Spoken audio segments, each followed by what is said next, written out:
नमस्कार, ABP news देख रहे हैं आप और मैं हूं आपके साथ शिरीन। रूस और यूक्रेन युद्ध से जुड़ी हुई ये महा कवरेज लगातार एबीपी न्यूज पर आप देख रहे हैं। हर एक तस्वीर आपको हम दिखा रहे हैं, ग्राउंड जीरो से भी हर अपडेट आप एबीपी न्यूज पर देख रहे हैं। और इसी बीच एक बड़ी खबर भी आपको बता दें, रूस के सीमावर्ती इलाकों पर यूक्रेन ने भी जवाबी कार्रवाई की है। यूक्रेन की तरफ से 3 मोर्टार दागे जाने का दावा किया गया है। ये बड़ी खबर है इस वक्त की। रूस के रोस्तोव में यूक्रेन की तरफ से हमले का दावा। तो रूस का रोस्तोव इलाका है और यूक्रेन ये दावा कर रहा है कि वहां पर उसने हमले किए हैं, मोर्टार हमले का दावा यूक्रेन की तरफ से। तो ये एक तरीके से जवाबी कार्रवाई।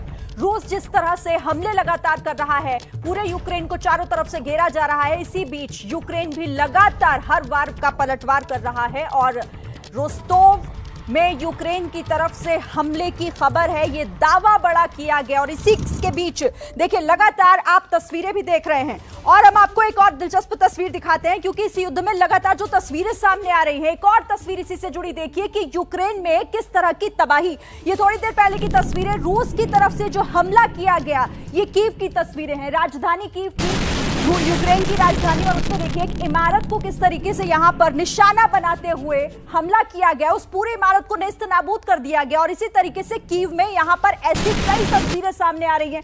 फिलहाल आप देखिए कि कैसे इस पूरी इमारत को यहां पर नेस्तनाबूद कर दिया गया है। यूक्रेन में इस तरह की तस्वीरें लगभग अब सामने लगातार हर तरफ से आ रही हैं। और कीव में कैसी इस वक्त अफरा तफरी का माहौल है, आप इन तस्वीरों को देखकर अंदाजा लगा सकते हैं। चारों तरफ आपको धुआं दिखाई दे रहा है, आगजनी की तस्वीरें सामने आ रही हैं, ये तमाम तस्वीरें। और देखिए एक और बड़ी खबर भी आपको बता दें, बड़ी खबर आ रही है खार्किव से, जहां पर मेट्रो स्टेशन पर भारतीय छात्र फंसे हुए हैं। 160 भारतीय छात्रों के फंसे होने की खबर। यूक्रेन के खार्किव में मेट्रो स्टेशन में फंसे हुए 160 भारतीय, और यहां पर वो फिलहाल मदद की आस लगाकर बैठे हुए हैं। छात्रों ने एबीपी न्यूज से थोड़ी देर पहले बात भी की, आपने उन्हें सुना होगा। सरकार तक अपनी बात पहुंचाने की अपील कर रहे हैं तमाम छात्र, 160 की संख्या।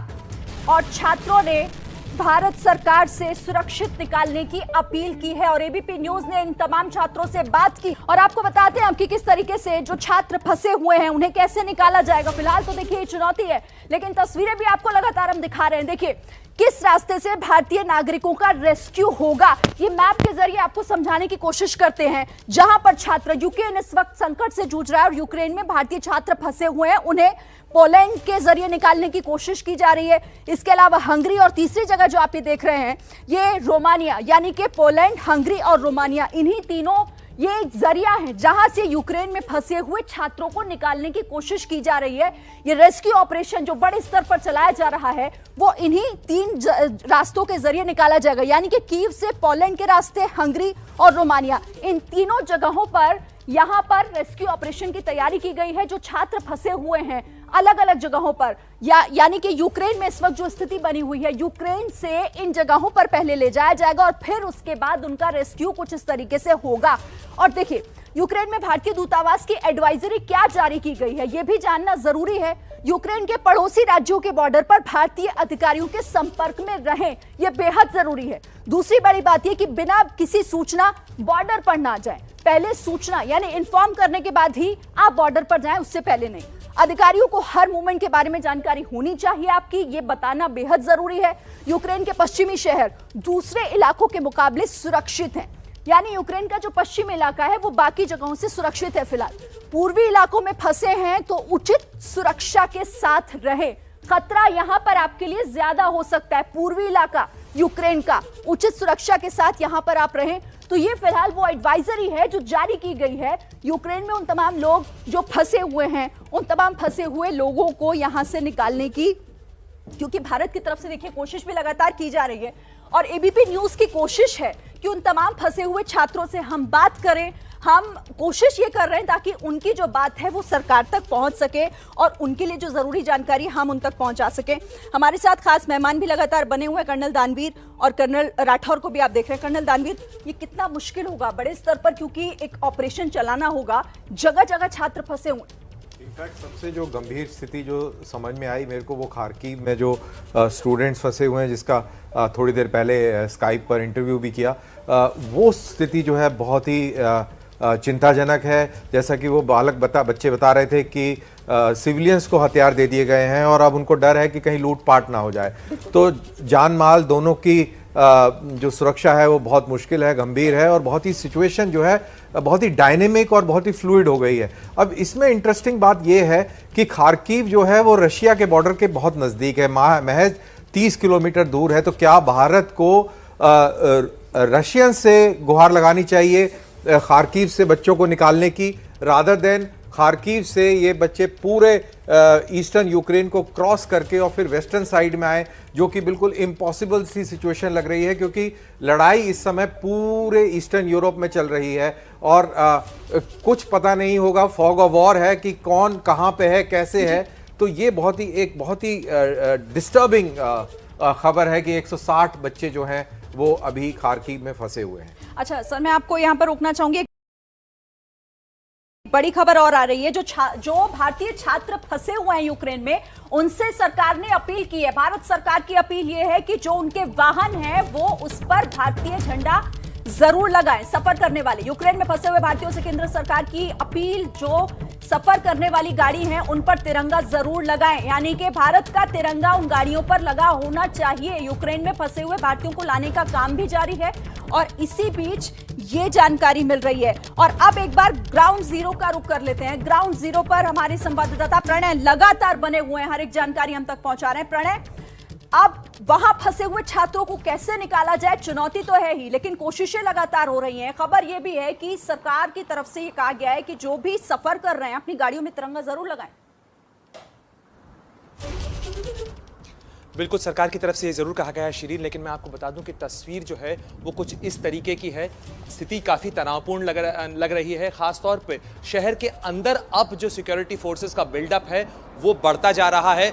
अगर पोजीशंस देखें आप, ये जो गाड़ियाँ जा रही हैं तेज़ रफ्तार से जा रही हैं, आगे सिक्योरिटी फोर्सेस ने पोजीशंस ले रखी है और इस चीज़ की आशंका बढ़ती जा रही है कि रशियन फोर्सेस अगर शहर के अंदर दाखिल होती हैं तो सिटी कॉम्बैट हो सकता है, जो कि निश्चित रूप से बहुत चुनौतीपूर्ण होता है, निश्चित रूप से बहुत खतरनाक होता है अगर सिटी कॉम्बैट की हम बात करें, क्योंकि कहाँ किस घर में कौन है, किस तरीके से ये लड़ाई लड़ी जाएगी ये कहना मुश्किल है। लेकिन निश्चित रूप से धमाकों की आवाज़ बढ़ती जा रही है, नज़दीक आती जा रही है। और मैं अपने कैमरा सहयोगी से कहूँगा कि थोड़ा सा वो सुरक्षित ओट में आ जाएँ, उसके बाद हम आगे कंटिन्यू कर पाएंगे।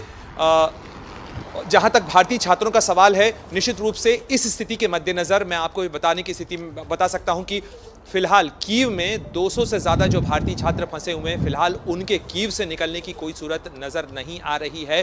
ख़ास तौर पर जब तक कि रास्ता नहीं मिल जाता, जब तक कि इस बात का अश्योरेंस नहीं हो जाता कि वो बॉर्डर तक सुरक्षित पहुंच जाएंगे, उनके लिए वाहनों का इंतज़ाम हो जाएगा, एक सेफ पैसेज नहीं मिल जाता है, तब तक सरकार उन्हें एम्बेसी के साथ में जिस जगह पर सुरक्षित रखा हुआ है वहाँ से नहीं निकाला जाएगा उन्हें। ये सबसे पहली चुनौती है, क्योंकि ऐसी वॉलेटाइल सिचुएशन में, ऐसे वॉर जोन में सबसे महत्वपूर्ण बात होती है जानो माल की जो सुरक्षा है वो, और ऐसे में बच्चों की सुरक्षा सबसे महत्वपूर्ण है। उसी को लेकर पूरा भारत चिंतित है, सरकार चिंतित है, सब कोई उन्हीं को लेकर चिंतित है। तो ऐसे में उन्हें तब तक यहाँ रहने के लिए कहा गया है, उन्हें ढाढ़स भी बंधाया गया है। खुद एम्बेसडर लगातार मिलकर उनसे बात कर रहे हैं और उनसे ये भी कहा गया है कि उनके जो भी साथी हैं जो यूक्रेन के दूसरे हिस्सों में हैं, उन्हें भी ये कन्वे करें कि वो जहाँ हैं अपनी खबर देते रहें, भारतीय झंडा लगा के रखें जब भी वो मूवमेंट कर रहे हैं किसी एक प्लेस से, और अगर उन्हें कोई सुरक्षित रास्ता मिलता है तो वो वेस्टवर्ड जाएं, यानी पोलैंड की बॉर्डर, हंगरी की बॉर्डर, रोमानिया की बॉर्डर, इस तरफ बढ़ें और वहाँ से उन्हें फैसिलिटेट किया जाएगा। लेकिन फिलहाल मुश्किलें बहुत आ रही हैं, क्योंकि यूक्रेन के बहुत सारे लोग पोलैंड पहुँच रहे हैं, रोमानिया पहुँच रहे हैं, 2 लोग मुल्क छोड़कर जा रहे हैं। ऐसे में सारा जो ट्रैफिक है वो इस समय पोलैंड के, रोमानिया के, हंगरी के बॉर्डर्स पर जमा हो रहा है और ऐसे में सुरक्षित निकलना इस समय ज्यादा चुनौतीपूर्ण हो गया है। बिल्कुल, और इसीलिए एडवाइजरी जारी की गई है, उन तमाम छात्रों को ये ध्यान में रखनी चाहिए। आप लगातार हमारे साथ रहिए, मैं आपके पास फिर से आऊंगी। एक और बड़ी खबर इस बीच आ रही है, कीव में यहाँ पर यूक्रेन ने अपने सैनिकों को बढ़ाया है, सेना ने तैनाती और बढ़ा दी है। राजधानी कीव में रूसी सेना से मुकाबले के लिए यह यूक्रेन की तैयारी है। तो एक तरीके से देखिए यूक्रेन अब किस तरह से और मजबूती से तैयार अपने आप को कर रहा है, और ज्यादा सैनिकों को वहां पर लगाया गया है कीव की सुरक्षा में, वहां पर क्योंकि आमना सामना लगातार हो रहा है। राजधानी कीव में यूक्रेनी सेना ने अपने सैनिकों को बढ़ाया है। और देखिए एबीपी न्यूज लगातार उन छात्रों से भी बात कर रहा है जो छात्र वहां पर फंसे हुए हैं। हम थोड़ी देर पहले जो खार्किव में छात्र फंसे हुए थे, 160 की संख्या जिनकी बताई जा रही है, उनसे बात भी कर रहे थे। फिर से उनसे हम जुड़ने की कोशिश भी करेंगे, लेकिन फिलहाल बड़ी खबर यह है कि राजधानी कीव में कई जगहों पर तैनाती बढ़ाई गई है। नीरज भी हमारे संवाददाता हमारे साथ बने हुए हैं। नीरज, आमना सामना और हर कोई अपने आप को मजबूत इस संकट की स्थिति में करना चाहता है। यूक्रेन भी उसी तरीके से लगा हुआ है। हाँ बिल्कुल, आपने बिल्कुल ठीक कहा, क्योंकि जो रूस का जो हमला है वो 3 तरफ से किया गया था। और एक तो दोनास और लुहांस की तरफ से किया गया था, और कोशिश ये थी कि कीव पर जल्द से जल्द जो है वो अपना अधिकार जमाए रूस, और उसी के लिए ये कवायद चल रही है। और सबसे जो नियरेस्ट एयरपोर्ट जो है उसको कब्जा करने की कोशिश की जा रही है रूस के सैनिकों द्वारा। और जैसा कि खुद प्रणय बता रहे हैं कि अब रूसी सेना जो है बिल्कुल शहर के बाहर पहुंच गई है, और अब लगता है कि आमने सामने की लड़ाई शुरू हो सकती है। आमने सामने की लड़ाई, और इसी को लेकर ये तस्वीरें भी लगातार सामने आ रही हैं। हमारे खास मेहमान भी हमारे साथ बने हुए हैं, लेकिन फिर से हम रुक करना चाहेंगे। जो छात्र वहां पर फंसे हुए हैं खार्किव में, मेट्रो में फिलहाल वो शरण लिए हुए हैं, लेकिन खतरा चारों तरफ से और डर का माहौल भी उनके अंदर है।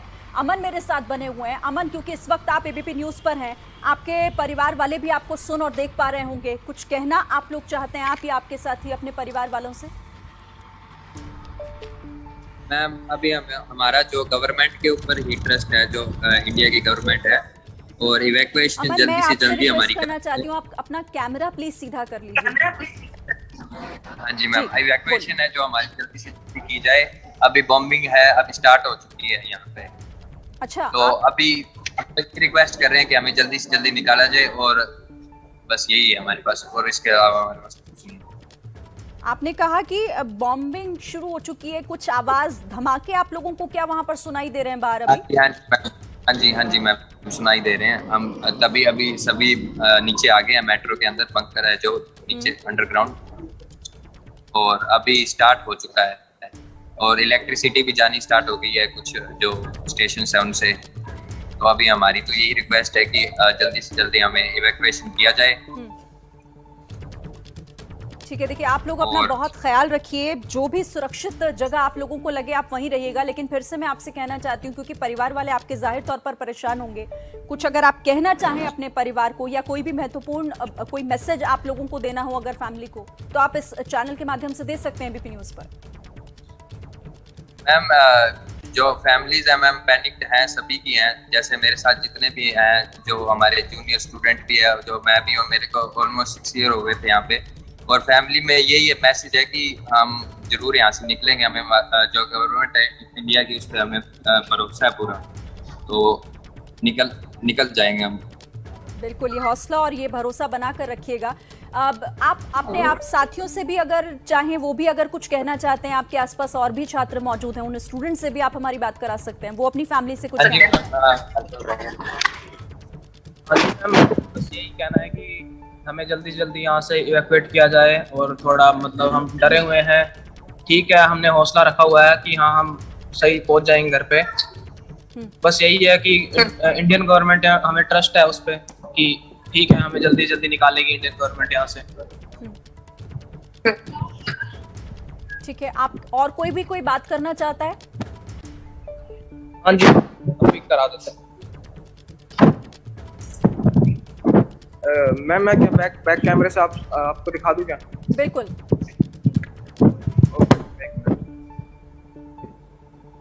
यहाँ पे मैम देखिए। तो देखिए, ये अमन तस्वीरें वहां की दिखा रहे हैं, जो छात्र इस वक्त मुश्किल हालातों में वहां पर फंसे हुए हैं, क्योंकि डर भी है, बाहर से धमाकों की आवाजें भी आ रही हैं, और इस बात की उम्मीद भी मन में लेकर बैठे हैं कि इन्हें यहां से सुरक्षित निकाला जाएगा। कर्नल राठौर, कितना मुश्किल होगा, मतलब इन छात्रों की बेबसी समझी जा सकती है, और क्योंकि सिर्फ पश्चिमी रास्ते ही हैं।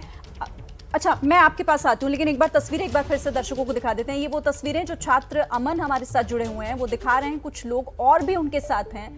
अमन, कोई और भी अगर बात करना चाहे तो कर सकता है जी। हेलो, हाय, अपना नाम बताइएगा। मेरा नाम अनूर चौधरी है। जी, बताइए, क्या आप कहना चाहती हैं आप अपने फैमिली से या सरकार से, किस तरह की अपील या कोई बात कहना चाहें अगर तो? हाँ जी, हम एक्चुअली यहाँ नकोवा मेट्रो स्टेशन यहाँ पर हम खार्किव में यहाँ फंसे हुए हैं। तो हम इंडियन एम्बेसी से बस एक रिक्वेस्ट चाहते हैं कि वो हमें यहाँ से जल्दी इवैक्यूएट करे 1-2 दिन में, क्योंकि यहाँ पर बहुत ज्यादा आवाजें आ रही हैं, बहुत बॉम्ब आ रहे हैं, बॉम्ब की आवाजें आ रही हैं, सायरन बज रहे हैं बहुत ज्यादा। हमें प्लीज एक रिक्वेस्ट, आप प्लीज हमारे थ्रू आप उनको रिक्वेस्ट कीजिएगा कि हमें जल्दी से जल्दी इवैक्यूएट करते हैं। बिल्कुल। आपकी फैमिली वालों से बात हुई है आप लोगों की? अपने परिवार से बात की आप लोगों ने? हाँ जी। जी, आपका नाम क्या है? मेरा नाम अंजू रानी है। अंजू, आप कुछ कहना चाहती हैं अपनी तरफ से? कहाँ से हैं आप भारत से? मैं हरियाणा से हूँ। ओके जी, कहिए। हाँ जी, हमारी रिक्वेस्ट सिर्फ यही है कि हमें जल्दी से जल्दी यहाँ से निकलवाया जाए। बिल्कुल, भारत सरकार लगातार कोशिश कर रही है, आप लोग सुरक्षित रहिए वहां पर जितने भी लोग हैं। कहिए। हाँ जी, हमें जल्दी से, क्योंकि यहाँ सिचुएशन बहुत ज्यादा खराब हो रही है, बच्चे बहुत पैनिक कर रहे हैं, सबके पेरेंट्स बहुत ज्यादा वरीड है हमारे लिए, तो हम बस यही चाहेंगे कि हमें जल्दी से जल्दी निकलवाया जाए यहाँ से। जी, अच्छा, अब अंजू, अगर आप आसपास की कुछ और तस्वीरें उस कैमरे के जरिए दिखा सकें, किस तरह से आप लोग वहां पर हैं और क्या क्या? हाँ जी। हाँ जी मैम, यहाँ के आप एनवायरनमेंट देख सकते हो फिलहाल अभी यहाँ पे क्या सिचुएशंस हैं। लोग सभी यहाँ पे मेट्रो स्टेशन पे आ चुके हैं, क्योंकि उन्होंने बोला यहाँ की गवर्नमेंट ने और सबने यही बोला है कि आप बंकर्स में चले जाओ या फिर आप मेट्रो स्टेशन नियर बाय है तो वहाँ चले जाओ, क्योंकि वो एरिया आपके लिए सेफ है। और क्योंकि यहाँ पे कभी भी कहीं भी शेलिंग हो सकती है, बॉम्बिंग हो सकती है, उसके लिए सबसे सेफेस्ट जो है यहाँ पे प्लेस है वो मेट्रो स्टेशन है या फिर आप बंकर्स हैं। तो आप मैम देख सकते हो अभी यहाँ पे सभी यहाँ इंडियंस है बहुत सारे, ये देखिए अभी इंडियंस यहाँ पे काफ़ी इंडियंस फंसे हुए हैं, और हमारी पूरी सिटी में कम से कम 4000 इंडियन स्टूडेंट्स हैं, और सबका यही है कि हमें जल्दी से जल्दी यहाँ से इवैक्यूएट किया जाए। जी, तो आप मैम देख सकते हो मैम, यहाँ के लोकल्स भी यहीं पे हैं काफ़ी सारे। इसी बीच एक बड़ी खबर आ रही है युद्ध से जुड़ी हुई। यूक्रेन की राजधानी कीव में सख्त कर्फ्यू का ऐलान किया गया है। शाम 5 बजे से लेकर सुबह 8 बजे तक सख्त कर्फ्यू। यूक्रेन की राजधानी है कीव और इस वक्त मुश्किल हालातों से जूझ रही है, और कीव में ये सख्त कर्फ्यू का ऐलान किया गया है सुबह 5 से 8 बजे तक। कीव के मेयर ने ये जानकारी दी है कि कर्फ्यू के दौरान निकलने वालों को घुसपैठिया समझा जाएगा, यानी अपने अपने घरों में रहें, जो भी बाहर निकला बाहर उसे घुसपैठिया समझा जाएगा। कीव की मेयर की तरफ से ये जानकारी दी गई है। तो यूक्रेन की राजधानी है कीव और शाम 5 बजे से लेकर सुबह 8 बजे तक कर्फ्यू, सख्त कर्फ्यू का ऐलान यूक्रेन की राजधानी में, और सख्त हिदायत दी गई है कि अगर इन नियमों को कोई भी तोड़ता है, घर से बाहर निकलता है इस कर्फ्यू के दौरान, तो उसे घुसपैठिया समझा जाएगा। तो जो हालात इस वक्त बने हुए हैं, लोग ज्यादा से ज्यादा सुरक्षित रहें और ऐसे मुश्किल हालातों में सिर्फ अपने घरों में ही रहें, ये कोशिश और ये अपील शुरुआत से कीव के जो मेयर हैं वो कर रहे हैं। और अभी क्योंकि और ज्यादा संकट बढ़ चुका है, यहाँ हमले लगातार हो रहे हैं, तो ऐसे में अब सख्त कर्फ्यू भी लागू कर दिया गया है। शाम 5 बजे से सुबह 8 बजे तक ये कर्फ्यू यूक्रेन की राजधानी कीव में। बड़ी खबर इस वक्त, तो युद्ध से जुड़ी हुई बड़ी खबर है इस वक्त की। और इसी बीच एक तस्वीर भी आपको दिखा देते हैं, क्योंकि लगातार वहां से जो तस्वीरें आ रही हैं वहां के हालात बयां कर रहे हैं। और एक और तस्वीर आपको हम दिखा देते हैं, क्योंकि जिस तरह से ये संकट बढ़ रहा है और यहाँ पर हालात जो हैं वो और मुश्किल होते जा रहे हैं। अभी हमने आपको बताया कि इन मुश्किल हालातों में ही बड़ा और अहम फैसला लिया गया है कि राजधानी कीव में सख्त कर्फ्यू शाम 5 बजे से सुबह 8 बजे तक लगाया गया। देखिए, ये कुछ तस्वीरें वहां से आ रही हैं जो बर्बादी के मंजर बयां कर रही है। ये एक इमारत का हिस्सा आप देख रहे हैं जहां पर यहाँ हमला हुआ होगा, और उस हमले के बाद आप देखिए पूरी तरीके से वो बिल्डिंग जो है वो जर्जर हो चुकी है। और देखिए, और तस्वीरें भी सामने आ रही हैं, यहाँ पर सुरक्षा बलों को भी आप देख रहे हैं। लेकिन जहां जहां पर हमला हुआ है वो किस तरीके से वहां पर हादसे के ये निशान साफ बता रहे हैं कि कैसे बर्बादी का मंजर इस वक्त यूक्रेन में जहां तहां फैला हुआ है। पूरी बिल्डिंग तबाह हो चुकी है, धुआं निकलता हुआ दिखाई दे रहा है, आग की लपटें जगह जगह दिखाई दे रही हैं। क्यों यहाँ पर जहां जहां हमला हुआ है उस जगह की तस्वीरें बीपी न्यूज पर आप देख रहे हैं। ये बिल्डिंग जहां पर जिसे निशाना बनाकर यहाँ हमला हुआ और वो पूरी तरीके से अब यहाँ तबाह हो चुकी है। तो फिलहाल ये हालात है यूक्रेन की, क्योंकि तीसरा दिन है आज और तीसरे दिन भी युद्ध भूमि की एक ताजा तस्वीर हम आपको दिखा रहे हैं। यूक्रेन की धरती इस वक्त जिस तरह से अफरा तफरी का माहौल बना हुआ है और युद्ध के हालात ऐसे ही होते हैं। देखिए, युद्ध होने से पहले अगर घबराहट लोगों को होती है तो वो इसीलिए होती है कि इस तरह के भयावह मंजर वहां पर होने वाले होते हैं और यही इस वक्त यूक्रेन की धरती पर भी नजर आ रहा है। बिल्डिंगें तबाह हो चुकी हैं, लोग अपने घरों को छोड़कर निकल चुके हैं। अच्छा, एक बड़ी खबर आ रही है। बड़ी खबर ये आ रही है कि इस वक्त क्योंकि सेना सैनिकों को बढ़ाने की खबर थोड़ी देर पहले आई थी युद्ध भूमि से, एक और बड़ी खबर आपको दे दें। और बड़ी खबर यह है, रूस यूक्रेन युद्ध से जुड़ी हुई कि राजधानी कीव की सीमा पर रूसी सेना पहुंच गई है। तो राजधानी कीव जिसे सुरक्षित रखने की कोशिश लगातार की जा रही है, लेकिन कीव के सिटी सेंटर से 30 किलोमीटर की दूरी बस बची है। महज 30 किलोमीटर दूर है रूस की सेना। बड़ी खबर है इस वक्त ये। तो राजधानी कीव के बेहद करीब हैं रूस के सैनिक और किसी भी वक्त वहां पर पहुंच सकते हैं क्योंकि महज 30 किलोमीटर का ये फासला बचा है। कर्नल राठौड़, सिर्फ 30 किलोमीटर दूर कीव का 30 किलोमीटर से नज़दीक जिस तरीके के इंटरव्यूज़ हमने देखे हैं और उन्हें धमाकों की आवाज़ सुनाई दे रही। आपके करेस्पॉन्डेंट भी हैं, उन्होंने भी बोला है कि 7 किलोमीटर पे लड़ाई चल रही है। तो ये मैं तो समझता हूँ कि उससे ज़्यादा नज़दीक सेना पहुँच चुकी है। अभी जो सबसे बड़ी पशोपेश यूक्रेन की आर्मी और यूक्रेन की लीडरशिप को होगी, वो किस चीज़ की डिफेंस करें, यूक्रेन की डिफेंस करें या कीव की डिफेंस करें। अगर वे कीव की डिफेंस नहीं करते हैं तो बाहर से कोई अगर मदद आनी है तो फिर वो बेकार हो जाएगी। तो अभी उनका पूरा ध्यान मेरे ख्याल से कीव की डिफेंस पे होगा और जिसके चलते लुगांस्क और डोनेट्स्क में जो कीव यूक्रेन की फ़ौजें थीं वो मेरे ख्याल से वापस बुला करके कीव के चारों तरफ सबर्ब्स में लगाएंगे ताकि रशियंस को रोका जा सके। वो एक सिचुएशन आती दिख रही है, लेकिन नीपर नदी के पश्चिमी तरफ से रशियंस ने जो हमला किया था बेलारूस की तरफ से, वो बहुत कारगर सिद्ध हुआ है और वो उन्होंने 2 एयरपोर्ट्स भी पकड़ रखे हैं और उसी तरफ नीपर नदी के पश्चिमी तरफ में ही संसद वगैरह पड़ती है। ठीक है सर, तो खतरा है। सर, हम इस पर आगे भी बात करेंगे। एक बड़ी खबर और आ रही है और इस बड़ी खबर का रुख एक बार कर लेते हैं क्योंकि अब यहां से निकलने का जो सिलसिला है लोगों का वो शुरू हो चुका है। तो रूस यूक्रेन युद्ध से जुड़ी बड़ी खबर यह है कि इजरायली एम्बेसी के जो कर्मचारी हैं वो पोलैंड जा रहे हैं। कीव के इजरायली एम्बेसी के कर्मचारी पोलैंड जा रहे हैं। इजरायली सरकार ने कर्मचारियों को पोलैंड जाने की सलाह दी है, यानी कि अब यहां से उनकी सुरक्षित किस तरीके से वापसी हो या फिर यहां से निकासी हो, ये कोशिश की जा रही है। रूस यूक्रेन युद्ध से जुड़ी बड़ी खबर है। कीव के इजरायली एम्बेसी के जो कर्मचारी हैं उन्हें यहां से निकलने का आदेश दे दिया गया है और पोलैंड पहुंचने की जो नसीहत है, जो सलाह है, वो दी गई है। कर्नल दानवीर, देखिए, ये कीव में रहना मतलब खतरे से खाली। देखिए, इसको प्लीज अंडरस्टैंड करिए। जिस तरीके से पूरा युद्ध रचा गया है और ऑफेंसिव ऑपरेशन जिस तरीके से रशियन आर्मी ने करे हैं, इन्होंने कोई भी पॉकेट ऑफ रेजिस्टेंस को एड्रेस नहीं किया है अभी तक और बाईपास करा है और इंपॉर्टेंट कम्युनिकेशन सेंटर्स यानी कि जो शहर हैं उनको आइसोलेट कर दिया है। जो कर्नल राठौर बोल रहे थे कि दुआंस्क और लुहांस्क के इलाके से फौजों को इधर बुलाने की कवायद हो सकती है, लेकिन मेरी समझ के हिसाब से इतनी टाइटली आइसोलेट किया होगा कि इस तरीके की परमिशन रशियन आर्मी टैक्टिकली नहीं देगी। और इस समय कीव के चारों तरफ इतनी सख्त घेराबंदी होगी कि जब तक आप इसको इस तरीके से कनेक्ट करिए, तभी हमारा भारत का जो सिफारत खाना है वो ये कह रहा है कि आप झंडा लगा के जाएं।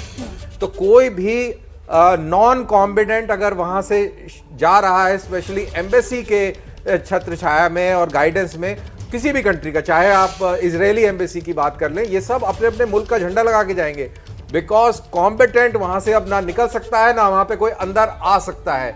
और एक और बड़ी इंटरेस्टिंग चीज है, जैसे प्रणय ने बताया कि शाम को 5 बजे से लेकर अगले सवेरे तक कर्फ्यू लगा दिया गया है और कोई भी व्यक्ति घूमता हुआ नजर आएगा उसको घुसपैठिया समझा जाएगा, यानी कि शाम के टाइम से एहतियातन ये बिल्कुल जो है एक तरीके से एडवाइजरी जारी की गई शुरू होगा। ठीक है कर्नल दानवीर, रोकना चाहती हूँ आपको यहाँ पर क्योंकि लगातार बड़े अपडेट्स आ रहे हैं। इस खबर से जुड़ी हुई एक और बड़ी खबर ये आ रही है, यूक्रेन के सूमी इलाके में अख्तायरिका में अख्तायरिका में रूस की तरफ से भारी बमबारी की जा रही है। ये यूक्रेन का इलाका है, सुमी इलाका, और इसी इलाके में अख्तायरी एक जगह मौजूद है और यहाँ पर भारी बमबारी की आवाजें भी सुनी जा रही है। खार्किव में भी, अख्तायरिका के अलावा खार्किव में भी भारी बमबारी की आवाजें साफ सुनी जा रही है। आप लगातार हमारे जो वहां से जो लोग जुड़ रहे हैं उनके जरिए भी खबर सुन रहे हैं कि वो भी आसपास भारी धमाकों की आवाजों को सुन पा रहे हैं। और वहां से अपडेट भी यही आ रहा है कि यूक्रेन के सुमी इलाके में भी भारी धमाके हो रहे हैं, यानी कि बमबारी हो रही है। और इसके अलावा खार्किव से भी आप खबरें देख रहे हैं कि खार्किव के भी कई इलाके हैं जहां पर भारी बमबारी रूस की तरफ से हो रही है। तो रूस लगातार हमले अपने तेज कर रहा है अपनी रणनीति में आगे बढ़ते हुए, और इसी तरीके से खबरें भी ऐसे ही चन कर सामने आ रही हैं कि अब रूस की तरफ से जो कार्रवाई है उसको बहुत ज्यादा बढ़ा दिया गया है। कीव से भी महज 30 किलोमीटर की दूरी बची है जहां पर रूस के जो सैनिक है वो पहुंच चुके हैं। और एक्सपर्ट्स तो ये कह रहे हैं कि 30 किलोमीटर नहीं बल्कि ये दूरी अब और भी कम है, यानी कि अब बहुत कम वक्त बचा है जब रूस के जो सैनिक हैं वो कीव को पूरी तरीके से घेर लेंगे। ऐसी खबरें फिलहाल सामने आ रही हैं। राजधानी कीव की सीमा पर पहुंची है रूसी सेना। बड़ा अपडेट आपको दे दें, क्योंकि 30 किलोमीटर से भी कम की दूरी रूसी सेना के कीव पहुंचने में अब कम समय बचा है। रूस यूक्रेन युद्ध से जुड़ी हुई ये बड़ी और अहम खबर इस वक्त की आपको बता देते हैं, और इसी के मद्देनजर बड़े फैसले भी लिए जा रहे हैं। और देखिए, अभी हमने आपको बताया कि शाम 5 बजे से लेकर सुबह 8 बजे तक सख्त कर्फ्यू लागू कर दिया गया है शहर कीव में, राजधानी कीव में। और अब खबर ये आ रही है कि घुसपैठिया घोषित कर दिया जाएगा। जो भी इन आदेशों का पालन नहीं करेगा और कोई भी अगर बाहर निकला तो उसे गोली मारने के आदेश है। कर्फ्यू में सड़क पर दिखने वालों को गोली मार दिया जाए, ये आदेश मेयर की तरफ से दिए गए हैं। यानी बहुत सख्त यहां पर नियमों को कर दिया गया है, क्योंकि अब रूस के सैनिक कभी भी कीव की धरती में जब शामिल हो सकते हैं, तो ऐसे में कीव को किसी भी तरीके से सुरक्षित करने की ये कोशिश है। शाम 5 बजे से सुबह 8 बजे तक सख्त कर्फ्यू लगा दिया गया है। कीव के मेयर खुद इस बात का ऐलान कर चुके हैं और ये भी बता चुके हैं कि अगर कोई भी इन कर्फ्यू का पालन नहीं करता है, यानी घर से बाहर निकलने की कोशिश करता है, तो वो घुसपैठिया होगा और उसे गोली मार दी जाएगी। इस तरह के आदेश है। बड़ी खबर इस वक्त की कर्फ्यू में।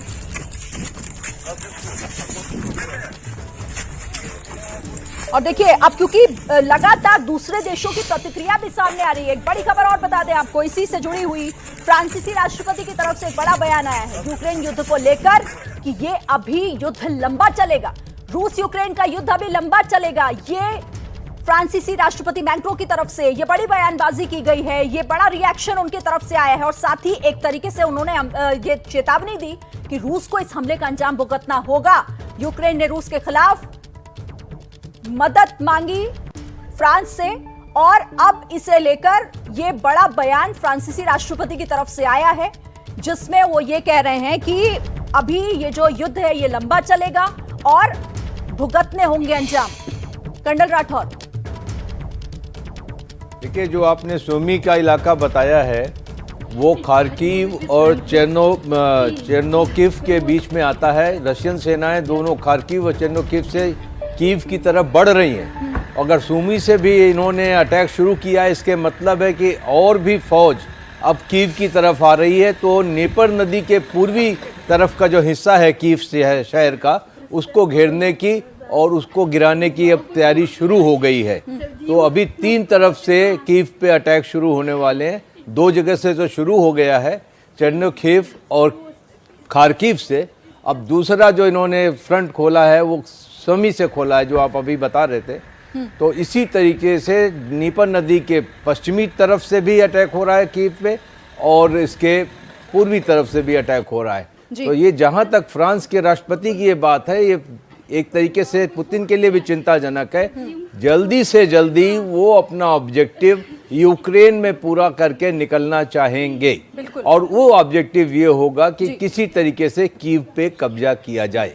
और इसीलिए देखिए, वो तो चेतावनी दे रहे हैं कि जो भी होगा जिम्मेदारी रूस को लेनी होगी और इसके लिए जिम्मेदार होंगे। ठीक है, एक बड़ी खबर और आ रही है, बड़ी खबर भी बता देते हैं, और ये भारतीय छात्र जो फंसे हुए हैं यूक्रेन में, उनसे जुड़ी हुई खबर है। बताया जा रहा है कि फंसे हुए भारतीय छात्रों का एक ग्रुप हंगरी पहुंचा है और सुरक्षित हंगरी ये पहुंचा है। भारतीय छात्रों का एक ग्रुप यूक्रेन से निकाले गए ये छात्र हंगरी पहुंचाए गए हैं। बड़ी खबर, अभी भी हालांकि बहुत सारे छात्र ऐसे हैं जो जहां तहां यूक्रेन में फंसे हुए हैं, लेकिन एक ग्रुप, देखिए तस्वीरें भी आ गई हैं सामने, इस वक्त हाथों में झंडे लिए, तिरंगा लिए ये तमाम छात्र खुश हैं क्योंकि उस संकट से निकलकर सुरक्षित हंगरी पहुंच गए हैं। ये पहली तस्वीरें आप एबीपी न्यूज पर देख रहे हैं उन छात्रों की, भारतीय छात्र जो यूक्रेन में फंसे हुए थे और उसी खुशी में यहाँ पर भारत माता की जयकारे। भारत माता की जय, वंदे वंदे वंदे, भारत माता की जय, वंदे। छात्रों को बाहर निकालने के 3 भारत माता की जय, वंदे वंदे वंदे, भारत माता की जय, वंदे वंदे वंदे, भारत माता की जय। तो ये तस्वीरें आप देख रहे हैं, लेकिन इसी बीच एक और बड़ी खबर आ रही है। कीव पर 3 तरफ से रूस के सैनिकों ने हमला किया है। ये बड़ी खबर आपको बता दें, यूक्रेन की राजधानी है कीव और कीव पर 3 तरफ से रूसी सेना का अटैक। 30 किलोमीटर से भी कम की दूरी और अब 3 तरफा अटैक हो रहा है। कीव के पूर्वी पश्चिमी सीमा से रूसी सेना का अटैक, नेपियर नदी की तरफ से भी रूसी सेना अटैक कर रही है। यानी अब लगभग कीव को पूरी तरीके से घेरने की जो ये कोशिश है वो रूसी सैनिक उसे और तेजी से आगे बढ़ा रहे हैं। कीव पर 3 तरफ से रूसी सेना का ये अटैक, नेपियर के पूर्वी शहर का हिस्सा भी घेर लिया गया, जैसा कि यहाँ पर कर्नल राठौर भी इसका जिक्र कर रहे थे। पूर्वी और पश्चिमी तरफ से भी बमबारी और अटैक किया जा रहा है। कीव को चौतरफा घेरने की तैयारी और 3 तरफ से इसकी शुरुआत भी हो गई है। पूर्वी हिस्सा, पश्चिमी हिस्सा और नेपियर नदी की तरफ से भी रूसी सेना, क्योंकि तीनों तरफ बनी हुई है, बड़ी संख्या में जो रूस के सैनिक है वो वहां पर कीव की घेराबंदी की कोशिशों में जुटे हुए हैं और 3 तरफ से रूसी सेना का यह अटैक। नीरज, कीव को 3 तरफ से घेर लिया गया है और भारी बमबारी अटैक की खबरें भी वहां से आ रही है।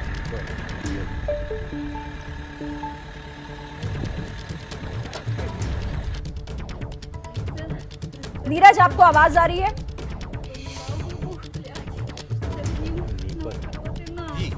चलिए हम तक, नीरज आवाज आप तक पहुंच रही है? जी बिल्कुल पहुंच रही है नीरज, क्योंकि खबरें आ रही हैं कीव को 3 तरफ से घेर लिया है रूस के सैनिकों ने और तीनों ही तरफ से भारी बमबारी अटैक किया गया है।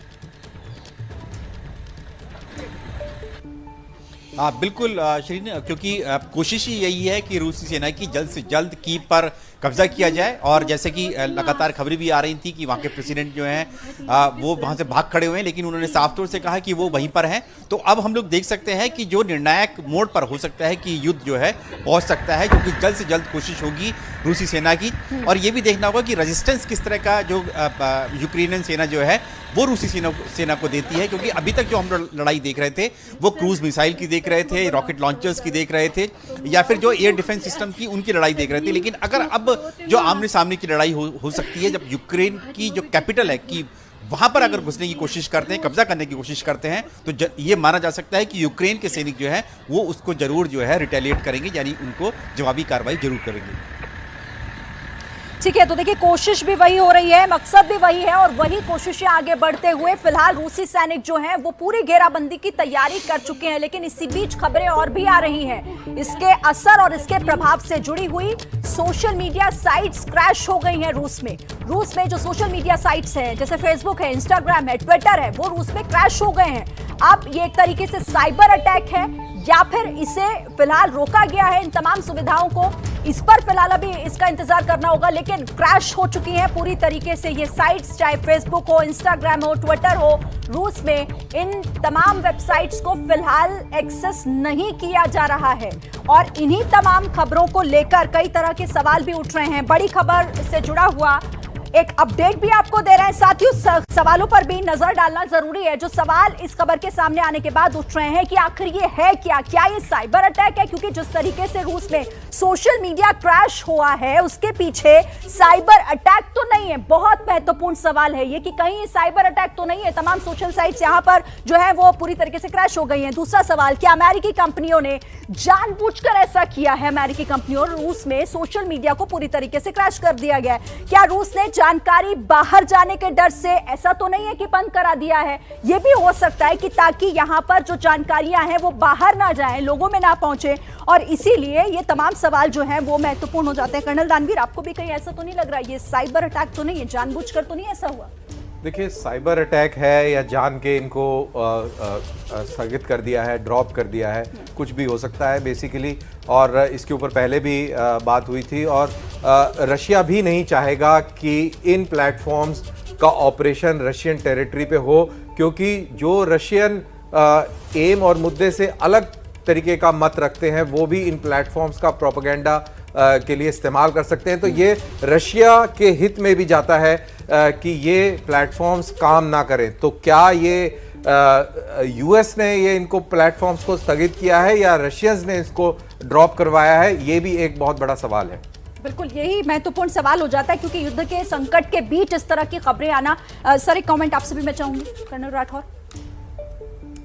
ये जो सोशल मीडिया प्लेटफॉर्म है, इस पे आपको याद होगा कि अमेरिकन सैंक्शंस के बाद ये जीटा ने रशियंस एडवर्टीजमेंट्स और वहाँ की कंपनियों के सारे प्लेटफॉर्म को बंद कर दिया था। तो मुझे तो लगता है कि अमेरिकन जो सैंक्शंस के बाद ये सारी अमेरिकन कंपनी हैं उन्होंने रशिया को ड्रॉप कर दिया है। और जैसे कि कर्नल दानवीर कह रहे थे कि रशिया भी यही चाहेगा कि सोशल मीडिया प्लेटफॉर्म्स का इस्तेमाल उसके नागरिक और बड़ी बात सर आप कह रहे हैं कि कहीं ऐसा तो नहीं है कि वो उसी रणनीति का एक हिस्सा हो। इस पर मैं आगे आपसे बात करूंगा। नमस्कार, मैं हूं रणवीर और आप देख रहे हैं एबीपी न्यूज का खास कार्यक्रम अब चलेगी फिंगर की। और आज एक ऐसे शहर में मैं पहुंचा हूं जिस शहर की पहचान अनन्य शिवभक्त एक योगी से होती है, जिस शहर ने धर्म के साहित्य के लिए बड़ा काम किया और इस शहर ने यूपी को 2 मुख्यमंत्री दिए। जी हाँ, बिल्कुल आप सही समझे, ये शहर है गोरखपुर। वो गोरखपुर जहां से वर्तमान में मुख्यमंत्री योगी आदित्यनाथ चुनाव लड़ रहे हैं। और ये शहर आजकल इसलिए भी चर्चा में है क्योंकि राजनीति में इस शहर का एक बड़ा नाम हो चुका है। ऐसे में चलते हैं और इस शहर के प्रबुद्ध लोगों से जानते हैं कि आखिर उनके चुनावी मुद्दे क्या हैं।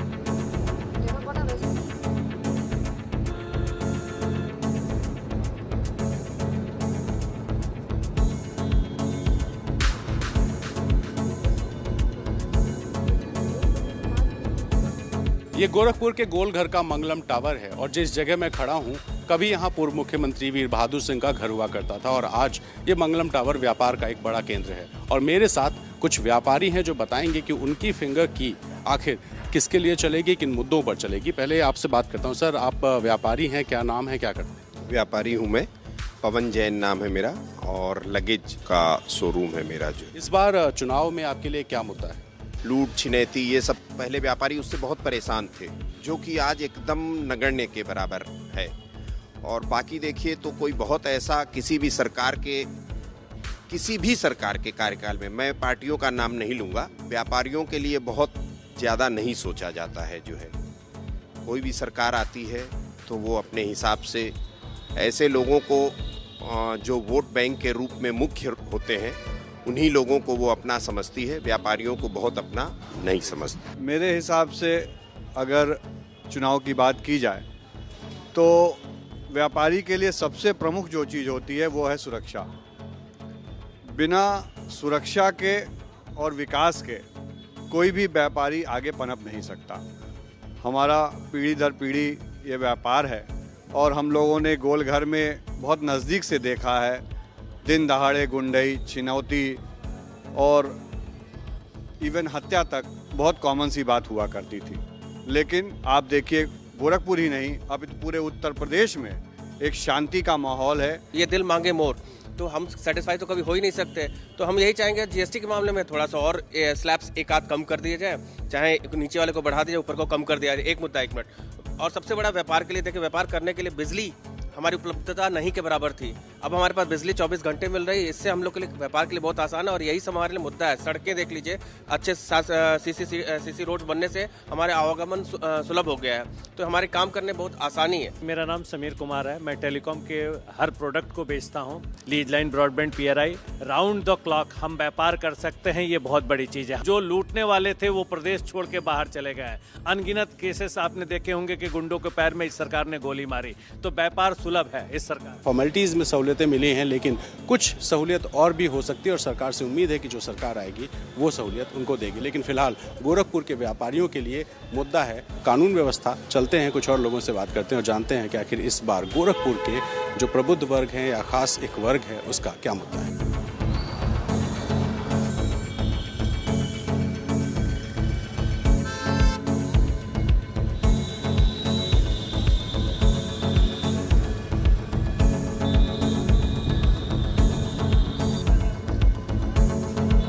मेडिकल के क्षेत्र में अगर बात करें तो पूर्वांचल के साथ साथ बिहार के कई ऐसे ज़िले हैं जिनको दवाइयाँ और मेडिकल उपकरण इसी गोरखपुर से आपूर्ति होती है और इसके लिए सबसे बड़ा केंद्र जो है वो ये भलोटिया मार्केट है। गोलघर में ये भलोटिया मार्केट है और यहाँ पे भलोटिया मार्केट के कुछ दवा व्यवसायी हमारे साथ हैं। सर, आपका क्या नाम है और क्या करते हैं? योगेंद्र नाथ दुबे है, मैं दवा व्यवसाय करता हूँ। इस सरकार में ऐसा हुआ है कि लॉ एंड ऑर्डर की स्थिति अच्छी हुई है और हमारे व्यापारी कहीं भी जाता है या हम कहीं भी जाते हैं तो हम सुरक्षित हैं। जब हम सुरक्षित रहेंगे तभी सुरक्षित व्यवसाय कर पाएंगे। और व्यापारियों के तरक्की के लिए एक चीज और चाहिए, रोडें अच्छी चाहिए। तो इस सरकार में जो है एक्सप्रेसवे बना है, बढ़िया 4 लेन्स बने हैं। इस गवर्नमेंट ने कामकाज तो बहुत अच्छे किए हैं, लेकिन एक व्यापारी होने के नाते जो हमारी जो समस्याएं हैं, जिसमें प्रमुख समस्या जीएसटी है। चूँकि ये वैसे तो केंद्र का मामला है, लेकिन जीएसटी को लेकर के हम लोगों को अभी भी काफ़ी दुविधाएं बनी हुई हैं, जो कि 3 साल बीत जाने के बावजूद भी सरकार ने अभी तक इसको पूर्ण रूप से निराकरण नहीं कर पाई है और हम व्यापारी इसके जाल में फंसते जा रहे हैं। सरकार व्यापारियों की राय, सीए लोगों की राय और बाकी और लोगों की राय ले और उसका निराकरण ढंग से करे। मैं राजेश तुलसियान हूँ। समस्या बस जीएसटी, टीसीएस, टीडीएस को लेकर रही है। इसमें सरकार को सोचना चाहिए व्यापारी व्यापार कब करेगा और टैक्स कैसे भरेगा, यही मुद्दा मेरा है। इस सब मुद्दे पे वोटिंग होगी इस बार। आपको लगता है कि व्यापारी ये सब भी सोच के वोट करेगा? व्यापारी वोट करेगा, सुरक्षा पहले है, व्यापार पहले है, वोट देगा और बढ़िया वोट देगा। तो मेडिकल के व्यापारियों से बात कर ली तो ऐसे में डॉक्टर्स जिनसे हर कोई मिलता है, ऊंचा तबका मिलता है, गरीब किस्म के लोग मिलते हैं, हम आप हर कोई डॉक्टर्स से मिलता है। तो इन डॉक्टर्स के लिए क्या है चुनावी मुद्दा, ये जानने के लिए अब ज़रा चलते हैं गोरखपुर के दूसरे हिस्से में और डॉक्टर्स से पूछते हैं कि वो इस चुनाव को लेकर क्या सोचते हैं।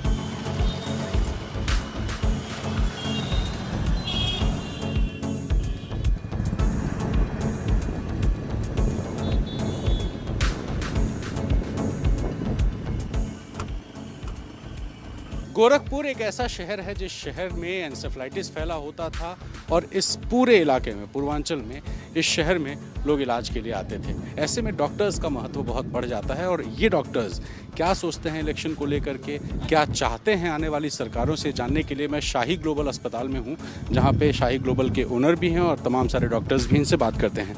सर, सबसे पहले अपना नाम बता दें और इस बार इलेक्शन में आपका क्या मोटिव है, क्या एजेंडा है, आप अगर बताएं।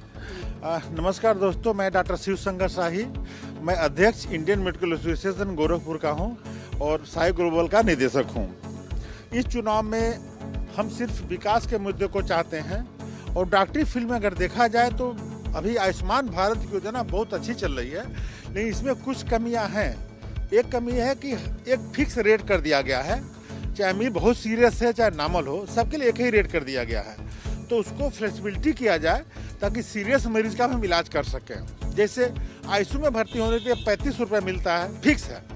अगर मरीज बहुत सीरियस होता तो हम उसका इलाज नहीं कर पाते हैं। जनरल वार्ड में 1800 मिलता है, वो चल जाता है, लेकिन मान ली बीमारी कई तरह की होती है, दवाई ज़्यादा लगती हैं। इस तरह से सरकार पहल करे। और दूसरी कमी मुझे बताएंगी मैडम, मेरी आईसीयू इंचार्ज हैं, कि क्रिटिकल केयर की क्राइसिस चल रही है, क्योंकि पीएससी सीएससी से जो पेशेंट आते हैं वो एक लोड बहुत बढ़ा रहता है क्रिटिकल केयर का, तो उसकी थोड़ा अपग्रेड किया जाए। आपके लिए क्या लगता है कि लोग क्या चाहते हैं, एक डॉक्टर के तौर पे आप सरकार से क्या उम्मीद करें? डॉक्टरों की जो है विशेष करके सुरक्षा पे विशेष ध्यान दिया जाए। ये सुरक्षा बढ़ी है या घटी है? नहीं, पहले तो बढ़ी, बीते 5 साल, 5 सालों में सुरक्षा तो फिर बढ़ी है, लेकिन थोड़ी सी और सुधार की आवश्यकता है। आपको लगता है कि अभी और ज़्यादा सरकार को इस पर काम करना चाहिए? सरकार से आप क्या चाहती हैं और बीते 5 सालों में क्या बदला है? मैं डॉक्टर सीमा शाही। पिछले 5 सालों से काफ़ी कुछ हेल्थ सेक्टर में बहुत कुछ बदलाव आए हैं, बहुत तरक्कियां हुई हैं। बाकी इंसेफ्लाइटिस बहुत ज़्यादा कंट्रोल भी किया गया है। अब तो आयुष्मान की व्यवस्था भी बहुत अच्छी है, लोगों के बहुत सारी बीमारियों का इलाज भी हो रहा है। लेकिन अभी भी कुछ ऐसा है कि जो कि कुछ फिक्स बीमारियों का जो इलाज ही केवल है, लेकिन उसमें थोड़ा सा चेंजेस आना चाहिए, जिससे सारे सब कुछ इलाज किया जाए। बाकी इससे काफ़ी लोगों को फ़ायदा है। आपके लिए चुनावी मुद्दा क्या है? चुनाव में विकास हो। मैं डॉक्टर विपिन गुप्ता हूँ जी। आप क्या चाहते हैं सर? एज ए डॉक्टर मैं तो यही कहना चाहूँगा कि डॉक्टरों की सुरक्षा एक बहुत बड़ा मुद्दा है, स्पेशली हमारे यूपी में। ठीक है, आप बहुत कई बार सुने भी होंगे कुछ डॉक्टर ऐसे प्रताड़ित किए जाते हैं जो अच्छे काम। दिन हड़ताल होता है, धरने होते हैं, मारपीट हो जाती है, ये सारी चीज़ें अस्पतालों में बंद करने के लिए सरकार को उपाय करना, उस पर सरकार को कदम उठाना चाहिए जी। जो भी अगली सरकार है उसको सुरक्षा पे खास ध्यान। जी, डॉक्टर की सुरक्षा को प्राथमिकता दी जाए। मैं ये चाहूँगी कि जैसे यहाँ पे CHC PHC पे जिस तरह से डॉक्टर्स की अभी कमी है, पहले से नो डाउट डॉक्टर की संख्या बढ़ाई गई है, लेकिन अभी भी उस तरह से इलाज वहाँ पे नहीं संभव हो पाया जितना होना चाहिए, जिसकी वजह से इस तरह के सेंटरों पे और ज़्यादा लोड बढ़ता चला जा रहा है। तो अगर वहाँ पे थोड़ा और ध्यान दिया जाए तो वो और भी सुधार की तरफ जाएगा। तो सरकार से आप अब क्या मांग करेंगे? अगले 5 साल में जिसकी भी सरकार आए वो क्या ऐसा करे कि लोगों को थोड़ा फ़ायदा हो जाए? सुविधाएँ थोड़ी बढ़ाई जाएँ, हेल्थ सेक्टर में और ज़्यादा फंडिंग की जाए। तो देखिए, ये तमाम सारे डॉक्टर्स हैं जिनका कहना है कि डॉक्टरों की सुरक्षा, अस्पतालों में सुविधाएं, जो आयुष्मान कार्ड से जिनका इलाज होता है उसमें कुछ पैसे की बढ़ोतरी अगर सरकार कर दे तो शायद डॉक्टर्स को इलाज करना आसान हो जाएगा। चलते हैं कुछ ऐसे लोगों के पास जो शिक्षा के क्षेत्र से जुड़े, उनसे भी जानते हैं कि आखिर इस बार उनका चुनावी मुद्दा क्या है।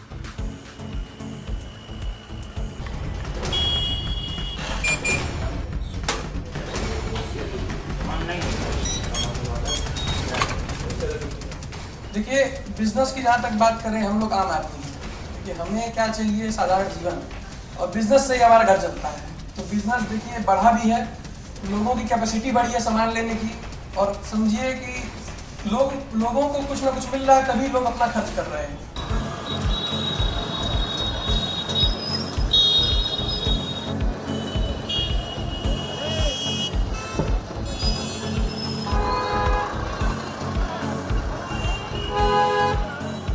शिक्षा को लेकर बहुत सारी बातें कही जाती हैं। ऐसे में शिक्षा से जुड़े लोग सरकार से क्या चाहते हैं या उनके लिए चुनावी मुद्दा क्या है, ये जानने के लिए मैं गोरखपुर के सिनेमा रोड पे मौजूद हूँ और मेरे साथ कुछ लोग हैं जो शिक्षा के व्यवसाय से जुड़े हैं, एकेडमिक्स से जुड़े हैं। आपके लिए चुनावी मुद्दा क्या है? मेरा नाम आलोक सिंह है और मेरे लिए चुनावी मुद्दा ये है कि जो सरकार अभी है उस सरकार ने काम बहुत अच्छा किया है, उत्तर प्रदेश में भी अच्छा किया है और हमारे शहर के लिए तो ऑब्वियसली बहुत अच्छा किया है और उम्मीद है कि शिक्षा जगत में भी कुछ चेंजेस लाए जाएंगे जो कि बहुत अच्छे होंगे। आपका क्या नाम है और आप सरकार से क्या चाहती हैं? आपके लिए चुनावी मुद्दा क्या है? मेरा नाम है मिसेस प्रतिभा सिंह और इस समय जो योगी सरकार है उन्होंने बहुत काम किया है। आप रोड देख लीजिए, कहीं भी पहले इतनी रोड की प्रॉब्लम होती थी, बहुत कंजेस्टेड, लेकिन इस समय हर एरिया में बहुत ज़्यादा डेवलप है। सुरक्षा मुद्दा है क्या, महिलाओं का सुरक्षा? यस सर, इस समय लेडीज़ अपने को बहुत सुरक्षित महसूस कर रही हैं, जबकि इससे पहले जो सरकार थी, गोरखपुर समझिए कि गोरखपुर नाम बताने में भी लोग डरते थे, लेकिन आज हम लोग जहाँ पे हैं बहुत ही गर्व से बताते हैं कि हम लोग योगी जी के शहर में गोरखपुर। मेरा नाम शुभम दुबे है। शुभम, आपके लिए इस बार चुनाव में मुद्दा क्या है?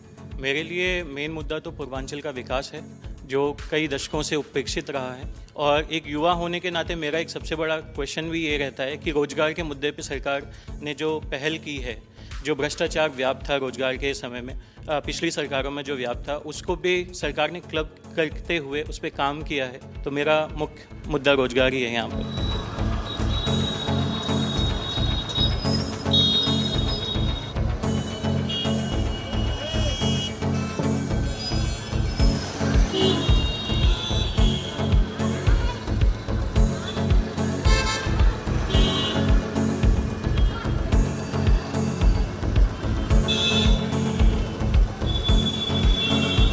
गोरखपुर में एक बड़ी आबादी सिख समुदाय के लोगों की भी है जो कि निर्णायक भूमिका निभाते हैं। ऐसे में सिख समुदाय के आस्था का एक बड़ा केंद्र है जटाशंकर गुरुद्वारा, जहां मैं पहुंचा हूं और इस गुरुद्वारे के अंदर तमाम सारे लोग अलग अलग शहरों से आते हैं और यहां पर रहते भी हैं। गोरखपुर के भी तमाम ऐसे सरदार समुदाय के लोग हैं जो स्थायी तौर पर यहां आते हैं, भजन कीर्तन करते हैं, पूजा पाठ करते हैं। तो चलते हैं ज़रा सिख समुदाय के लोगों से जानते हैं कि आखिर उनकी फिंगर की इस बार किन मुद्दों पर चलने वाली है।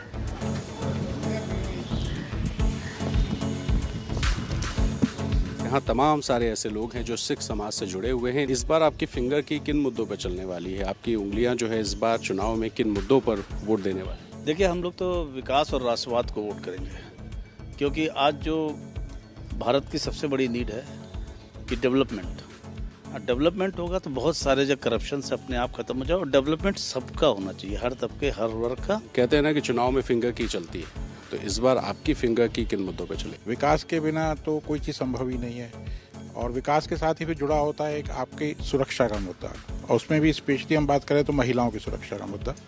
तो जहाँ पे आज रात को महिलाएं अपने को बाहर निकलने में भी सेफ समझती हैं, वो आज कुछ समय आ गया है। ठीक है, इसको हम और आगे भी ले जा सकते हैं और बढ़ा सकते हैं।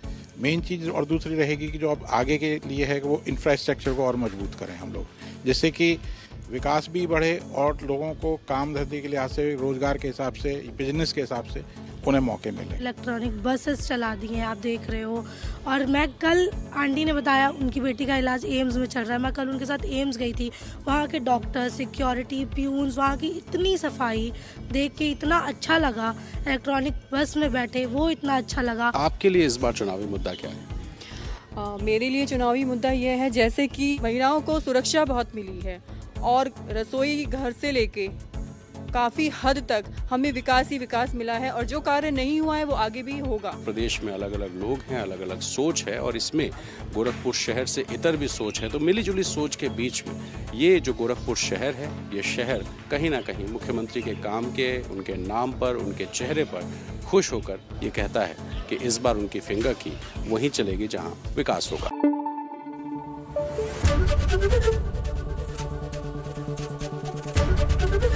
एबीपी न्यूज आपको रखे आगे।